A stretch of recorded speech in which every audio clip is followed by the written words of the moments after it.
इस वीडियो में हम बात करने वाले हैं फुल आउटर जॉइन के बारे में। फुल आउटर जॉइन में क्या होता है कि आपके पास मैचिंग रोज का डेटा तो आता ही आता है, लेकिन उसके साथ जो आपका ए टेबल है और बी टेबल है उनमें जितनी भी नॉन मैचिंग रोज है उन सब का डेटा आता है। यानी कि full outer join is a combination of left join and right join. अगर आप फुल आउटर जॉइन कहीं भी यूज करोगे तो आपके पास दोनों ही टेबल्स का नॉन मैचिंग डेटा भी आएगा और मैचिंग डेटा भी आएगा। इसका सिंटेक्स देखते हैं। Select asterisk from table A, full outer join table B on, और जो भी आपकी कनेक्टिंग फील्ड्स होंगी उनकी condition. Full outer join mostly हम तब यूज करते हैं जब हमको डेटा रिकनसाइल करना हो, यहाँ देखना हो कि ए टेबल का कौन सा ऐसा डेटा है जो बी टेबल से मैच नहीं कर रहा है। तो सारे रिकॉर्ड्स जब हम फेच करना चाहते हैं तब हम इसको यूज करते हैं। अब इसका एग्जांपल मैं SQL वर्कबेंच पे नहीं बताने वाला हूँ, बिकॉज माई SQL सर्वर में फुल जॉइन एग्जिस्ट नहीं करता है। इसकी क्वेरी लिखने के लिए मैं SSMS का यूज करूंगा, लेकिन अगर आप वर्कबेंच पे भी फुल आउटर जॉइन लगाना चाहते हो तो उसका एक अल्टरनेटिव है। आप क्या करो, आप पहले लेफ्ट जॉइन लगाओ, फिर उसके बाद राइट जॉइन लगाओ, देन उनका यूनियन कर दो। That will also be same as full outer join. अब मैं SSMS पे चलता हूँ। यहाँ पे मैंने दो टेबल्स बनाए हैं, डिपार्टमेंट और एम्प्लॉयज। ये आप देख पा रहे हो, डिपार्टमेंट में ये हमारे पास 3 डिपार्टमेंट है और एम्प्लॉय टेबल में हमारे पास ये 4 एम्प्लॉयज हैं। दोनों टेबल्स को ज्वाइन करूंगा मैं अभी।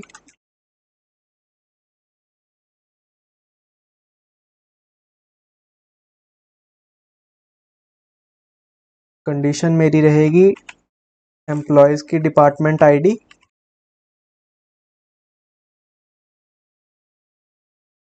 इक्वल्स टू डिपार्टमेंट की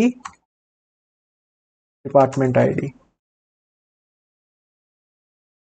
को मैं एग्जीक्यूट करूंगा। ये हमारा आउटपुट आ रहा है इस क्वेरी का। चलिए इसको ऑब्जर्व करते हैं कि इसमें हो क्या रहा है। ये जो तो पहली रोज हैं ये तो मैचिंग डेटा दे रही हैं, बिकॉज दोनों में एग्जिस्ट करता है। 10 और 20, 10 और 20 दोनों में एग्जिस्ट करता है। लेकिन जैसे ही हम नीचे जाते हैं, थर्ड और फोर्थ रो देखते हैं, इसमें क्या हो रहा है कि सिर्फ एम्प्लॉय की ही वैल्यूज प्रेजेंट है, डिपार्टमेंट की नहीं। मतलब कि ये लेफ्ट टेबल से आ रहा है। And in a similar fashion last row में हमारा सिर्फ राइट टेबल से डेटा आ रहा है, लेफ्ट टेबल से कोई डेटा नहीं आ रहा। इसकी वर्किंग को एक बार विजुअल वे में भी समझते हैं एक्सेल के थ्रू। एक बार मैं ओवरव्यू दे देता हूँ। हमारे पास यही टेबल है, सेम टेबल मैंने यहाँ पे लिए हुए हैं, T1 और T2। पहले हम इनर जॉइन लगा रहे थे तो हमारे पास जो मैचिंग रोज थी वो आ रही थी, जिसका आउटपुट ये था। ये सब मैं ऑलरेडी प्रीवियस वीडियोस में कर चुका हूँ। अगर आप चेक करना चाहो तो ये मेरी प्लेलिस्ट में देख सकते हो आप, मैं ऊपर आई बटन में लिंक डाल दूंगा। अब इसके बाद आता है लेफ्ट जॉइन। लेफ्ट जॉइन में जो है हमारे पास ओवरलैपिंग डेटा आ रहा है मैचिंग रोज का। एडिशनली लेफ्ट टेबल से भी डेटा आ रहा है जो कि ये है। ऐसे ही अगर हम राइट जॉइन पे जाएं तो हमें मैचिंग डेटा तो मिल रहा है, उसके साथ जो राइट टेबल का अनमैच्ड डेटा है वो भी मिल रहा है यहाँ पे। और फुल आउटर में क्या हो रहा है, फुल आउटर जॉइन में भी हमारे पास मैचिंग डेटा तो आएगा ही आएगा, उसके साथ लेफ्ट टेबल का नॉन मैच डेटा भी आएगा, विच इज दिस वन। अब इसके रिस्पेक्ट टू नल वैल्यूज ही होंगी। मैं यहाँ पे नल डाल देता हूँ। और फुल आउटर जॉइन में राइट का भी नॉन मैच डेटा आता है, दैट मीन्स कि ये वाली रो भी आएगी। अब इसके रिस्पेक्ट टू यहाँ पे भी नल वैल्यूज होंगी। ये मैं हाईलाइट कर देता हूँ ताकि हम आइडेंटिफाई कर पाए कौन सी चीज कौन से टेबल से आ रही है।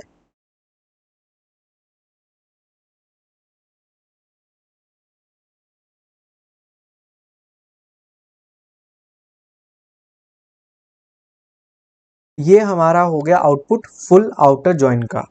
एक बार मैं दोबारा समराइज कर देता हूँ।